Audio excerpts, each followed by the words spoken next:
Italians to come into the United States. So Italy as a country does not have that valve, that safety valve of immigration, to let people out of the country. Okay, yeah, things are going bad, just get out, go with some other country.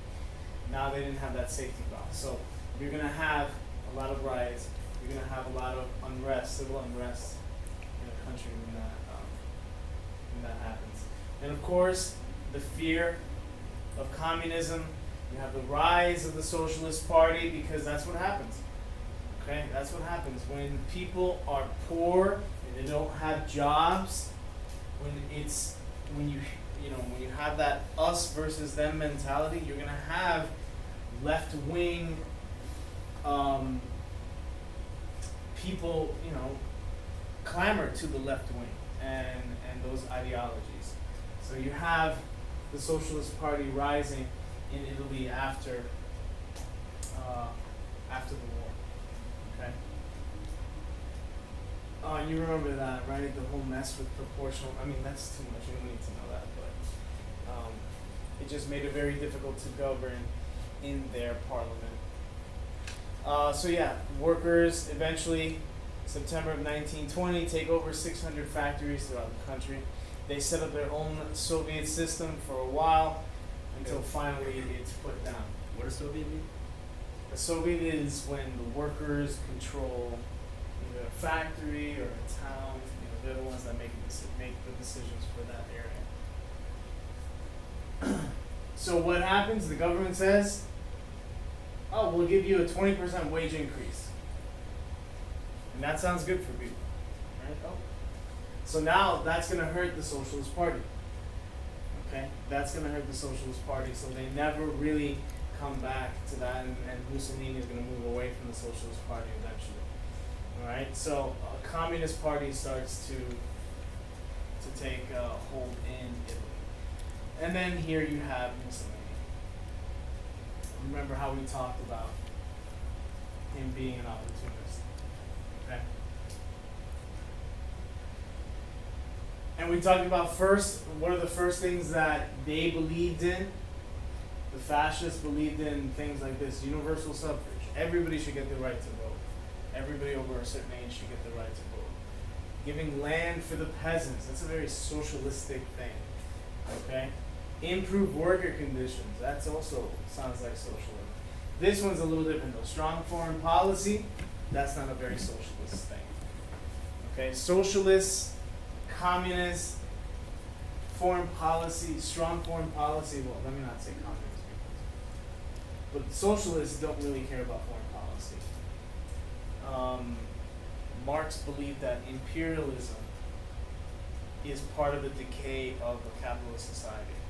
That when a country is moving towards imperialism, well, after imperialism, what's going to happen? That country is going to fall apart. That's what the Marxists thought. It didn't really happen. So all of this stuff, of course, it's not going to attract the wealthy class, because where's that land going to come from? From the wealthy. All right, so definitely the wealthy class is not going to be attracted to a fascist movement. Any student who is not with a teacher or in a club must exit the building at this time. Thank you.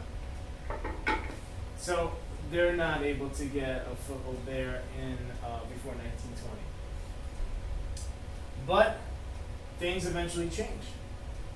The failure of Hume, strong foreign policy, so they're like, oh wait, these people, the fascists, are going to want to take Hume. So that starts to attract them. Okay? The fact that, all of these governments that, were made up of a bunch of different political parties were not able to do anything.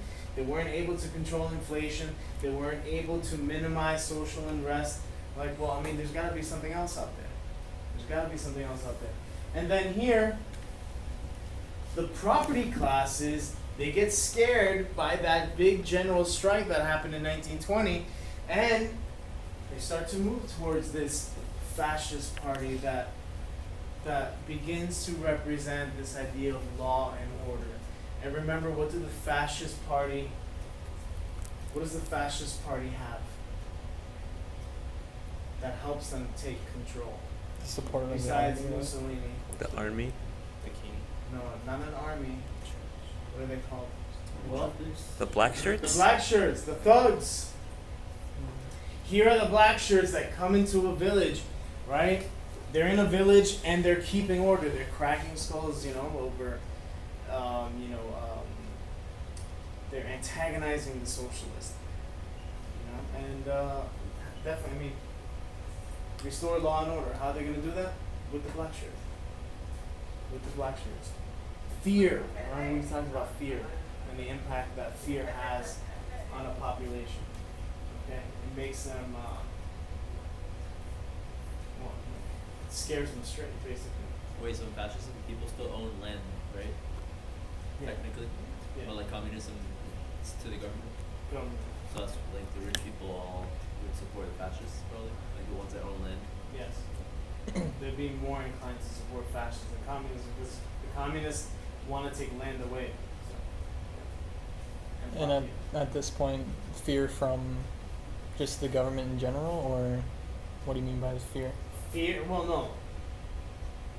Oh, like fear inspired by a communist revolution, or Fear inspired by a communist revolution, and then also eventually it becomes fear inspired by the black shirts themselves once they have more and more power. so it comes from another government outside their own, or like No, it's all within the government. within, and then it Within the country. transforms into them fearing their own government. Yeah. Mm. Yeah. Right. I mean, eventually that's what's going to happen. But here, where you have the property classes are fearful of a communist revolution within their country. Who even supports Okay. the communists? Huh? Who even supported the communists? In Italy. Poor people, Yeah. the working class. Yeah. And there's more poor people than rich people. All right, we talked about that. Does the Great Depression have a big effect on increasing like the size of the Socialist Party? I'll just give you an example. I don't know if we talked about here, but here in the United States during the Great Depression, there were so many people that moved from the United States to the Soviet Union during the Great Depression because there were jobs in the Soviet Union. Because Stalin was rapidly industrializing the countries. Alright, and so eventually we talked about this, Mussolini becoming a violently anti-communist. And why does he do that? Not because he truly believes in it, but because he knows that, hey, if I have the support of the wealthy people, I have a better chance of, being powerful in this country. Okay? So, he stopped attacking the monarchy, the capitalists, the Catholic Church, because usually if you were on the left, which Mussolini was, remember he was a socialist, the socialists, just like we saw in Spain, right? What did the socialists attack in Spain? The Republicans, the socialists, the monarchy, the capitalists, the Catholic Church. Okay? So he stops attacking that. Why? Because he knows that the property classes support the monarchy, the capitalists, and the Catholic Church. Okay? So he's not stupid. So of course, he's going to promise a strong government. He's going to promise a strong foreign policy that's going to make Italy great again, like the time of Rome. But he's going to have support also of the working class, because he is going to promise to hopefully better the working conditions. So we see a huge jump in just a few years, from 20,000 in 1920 to 300,000 people that register as, fascist. Okay, so that is extremely impressive. You don't see those kind of numbers. And then you have the paramilitary group, the black shirts, who of course are going to begin a terror campaign against the socialists and the communists. Paramilitary means like above the military, right? Parallel to the military. They're not part of the military. They're another military-like group. Para. That's why it's parallel. And what are you gonna have? Just like in Germany, where you're gonna have veterans, where you have veterans that don't have jobs, just like we saw in Germany, those veterans, they join those right-wing groups, okay, those extreme right-wing groups, like Nazis. Here in Italy, it's the same thing. Veterans, they don't have jobs, they're going to join this right-wing group, okay? Plus, all they've known is fighting, right, for the past 4 years, from 1914 to 1918, okay? So armed fascists rule small towns with the tacit approval of the government, the local government, and the property classes. And why? Because those armed fascists, what are they doing? Maintaining law and order. Law and order. Law and order. Which is something that, in Italy was desperately needed. Law and order.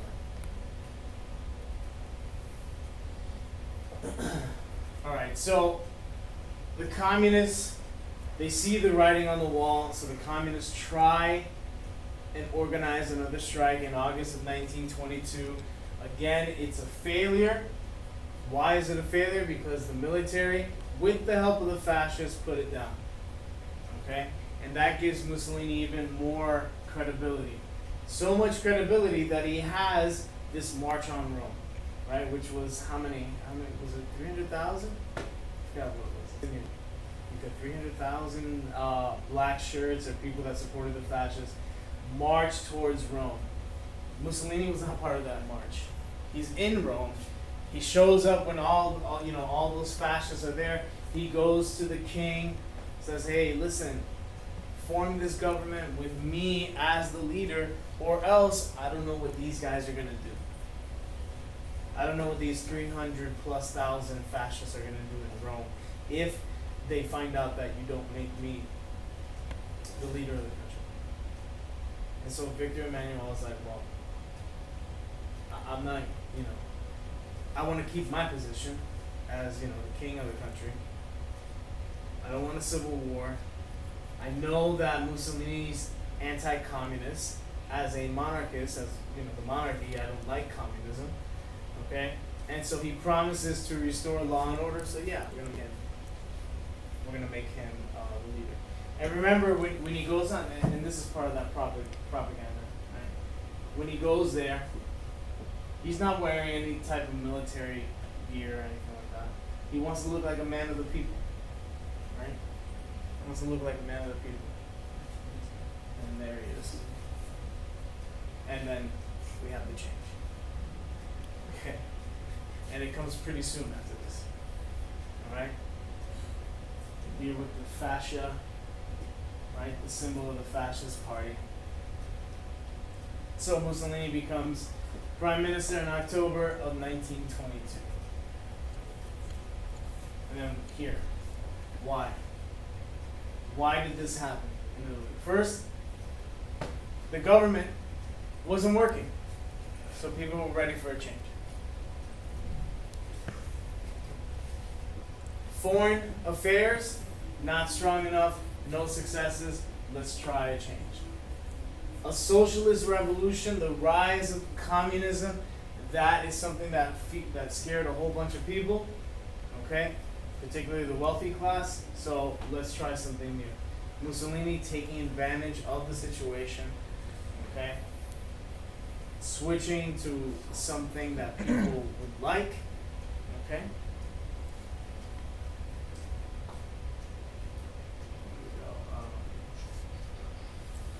Okay, and remember when we talked about fascism, we said that fascists are all about national unity. Okay? So that's why fascists don't like communism. They don't like communism because communism talks about the working class versus who? The wealthy. Yeah, the factory bourgeoisie, owners. the factory owners. Aristocrats. Okay, the aristocrats. So right there, communism says that there's a division in society, so we're not going to have communism. And what do we say about why don't fascists like democracy? Because there's different parties. Because there's different parties, and that means that institutionally there's already a built-in conflict. There's already built-in division. You have different parties. Okay? That doesn't increase. That doesn't develop unity in a country. Alright? So what has to happen instead? One governmental party behind a powerful leader. Everybody united behind this powerful leader, this inspirational figure. Okay? That is what's going to bring the country, what's going to turn the country around. Right?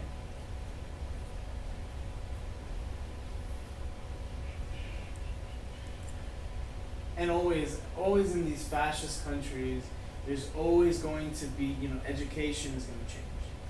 Education from an early age, they're going to be kids are going to be put into some sort of military type organization, whether, like the Hitler Youth, for example. Alright, and so we talked about how Mussolini was talking about, Mare Nostrum, that the Mediterranean is going to be theirs, but who's that going to, who actually controls the Mediterranean at this point? The British. Yeah, the British. Okay?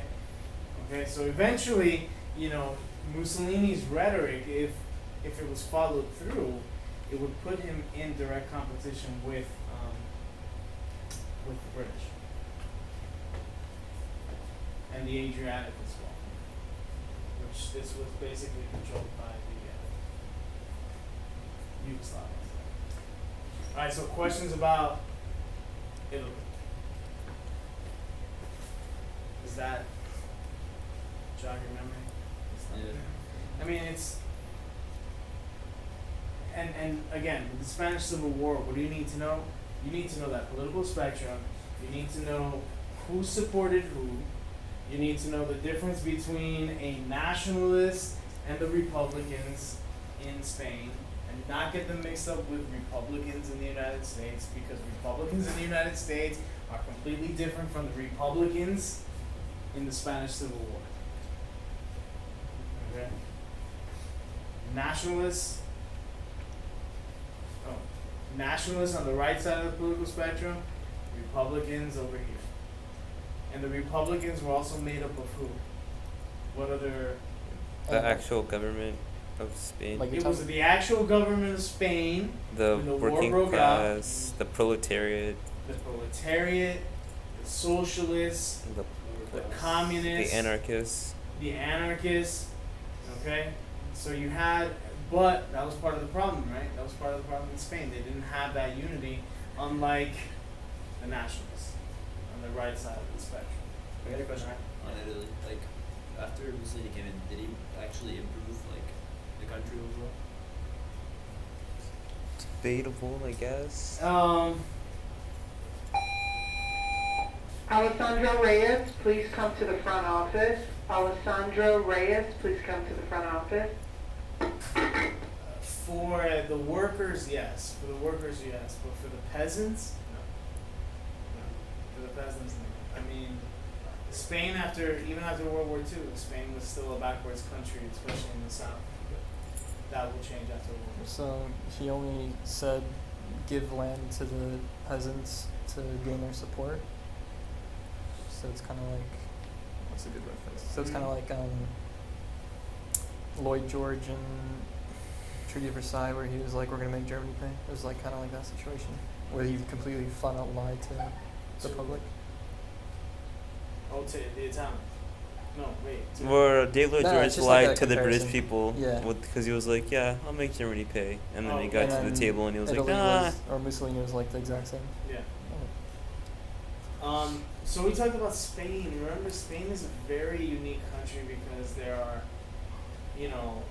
different languages spoken in Spain. Remember, we have the Basque, okay, up here in the north, right, in the northwest. Sorry. Then you have Catalonia here. And what's interesting is that these are the two richest parts of the country.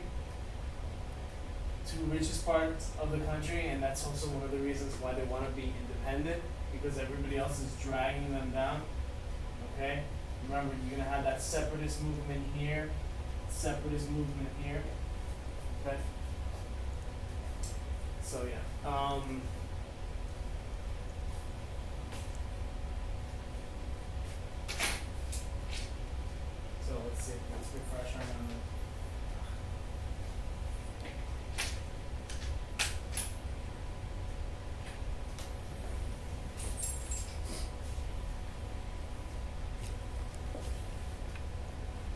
Alright, so who do we have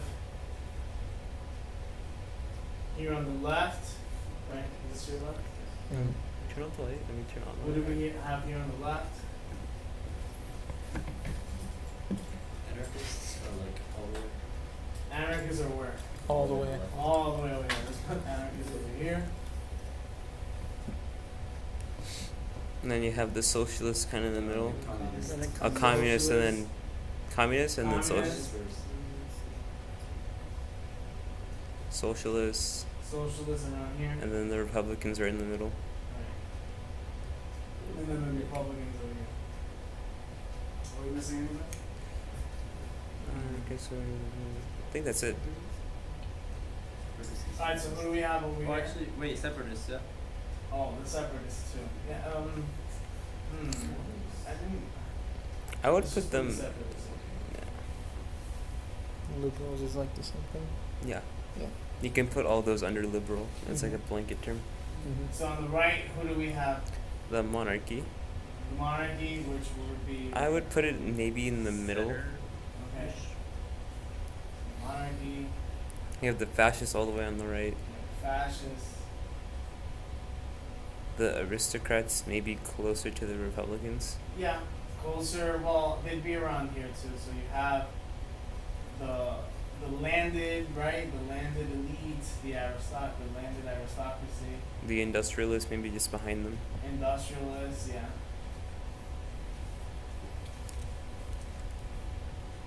The church behind the monarchy. The church. Who else? Where's the working class? Where would they be?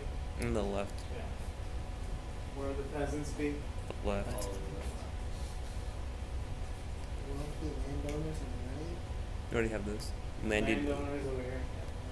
SETA? Seta? SETA, yeah. Isn't it on the right? Seta is was who? Oh, wait, no, man, it's on the left. Well, yeah. I mean, wait, Seta. Seta was on the a right. right wing. Yeah, Seta was on the right. Franco's school. What was the political party for the left? The Popular Front.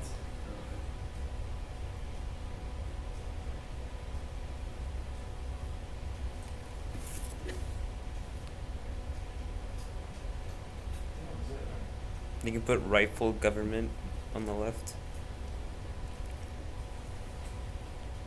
Well, remember, we have you have left wing government, then replaced by right wing government. Then that right wing government is replaced by the left wing government, and then you have the start of the war.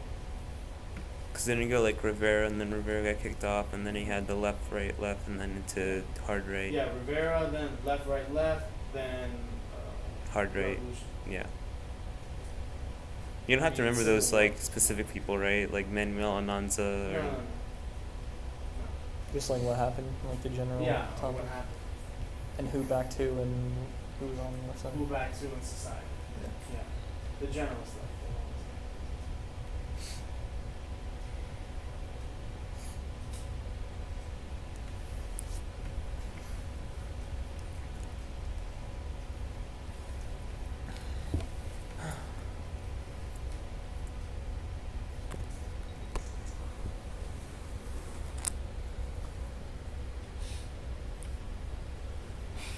That's a video.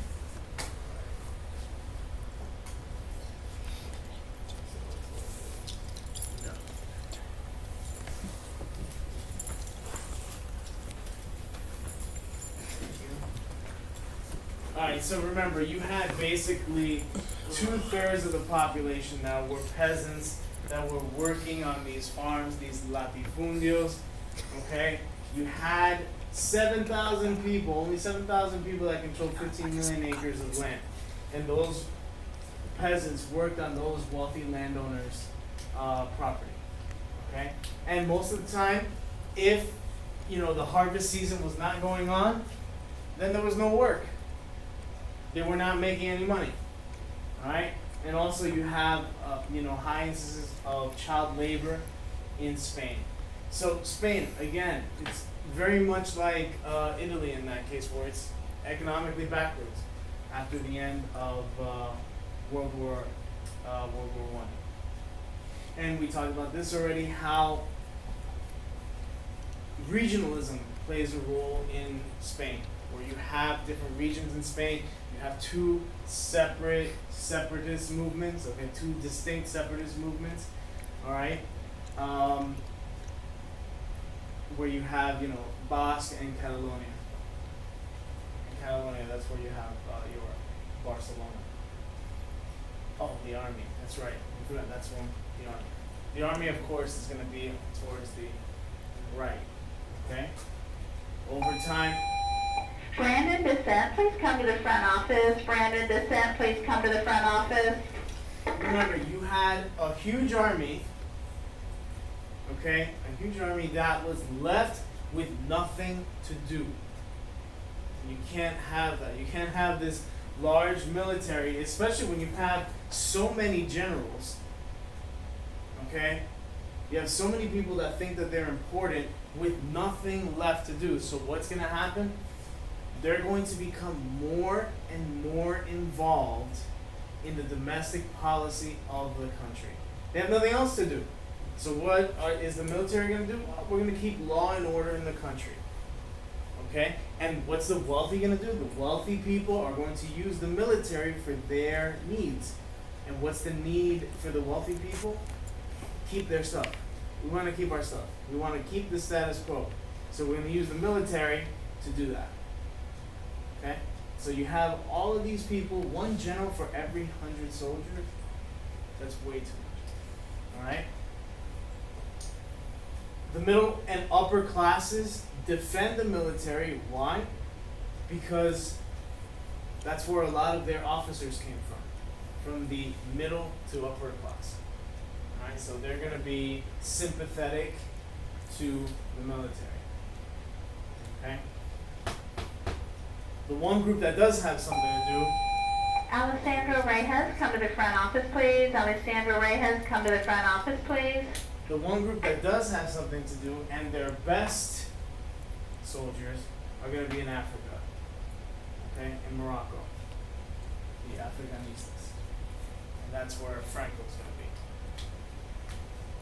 So, question about the army? Why did they put the most nationalistic ones in Africa? Well, because they're the ones that are still defending something outside of Spain. So you have, and plus, I should also say not just nationalistic, but the best trained soldiers too. Because these soldiers that are in Spain, that are maintaining law and order, they're going to get into shenanigans, you know. They have nothing else to do, so, you know, they're not going to be your best soldiers. These guys over here, however, will be.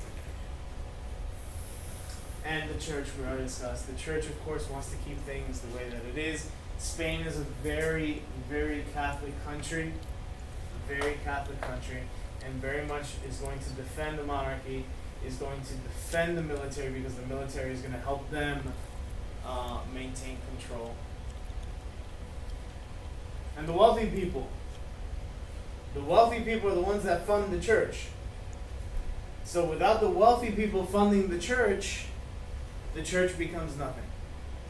Okay? So of course the church is going to defend whatever the wealthy people want. Because the church knows where its bread, where their bread gets its butter from. It's late, I'm tired. Alright, and Alfonso over here, the 13th, the monarch over here, very conservative, the ultra Catholics. There was still even a group in Spain that thought that this guy was too liberal. Okay? A very ultra Catholic. And by the way, that ultra Catholic group, I mean, you don't need to know this, but for those of you that have seen or read Dan Brown, what was that book? Angels and Demons, and what was the other one? You lost me. Brendan's not here. Oh man. Da Vinci Code. Anybody ever see the Da Vinci Code? Yeah. Yeah. Well, you know that group that Opus Dei? Opus Dei was created by these ultra Catholic group that thought that the Catholic leadership in Spain was still a little bit too too liberal. So, Wait, so like, do those ultra Catholics, they want like the church and the government to be the same thing? Like, yeah, what's that name of this again? There's like a word for that. Theocracy. theocracy. Oh, okay, yeah. Yeah. So Opus Dei is a very ultra Catholic group. Yeah. So theocracy is like your religion determines the decisions made by the government. Yep. Exactly. At Ted Cruz. All right, and yeah, we talked about this. The left-right division. Your two major left-wing parties are your anarchists and the socialists. Deshaun Gambrell, please come to the front office. Deshaun Gambrell, please come to the front office. In Spain, Spain is the only country in Europe in which the anarchists outnumber the socialists. Okay, there's more anarchists than socialists, and they don't like each other. Okay, they don't like each other. So that is going to prevent them from helping each other out during the Spanish Civil War. You know, those old animosities are going to remain there. Okay, so you have two different workers' unions for the workers. You have the socialist one and you have the anarchist one. And the anarchist one is have more people in it.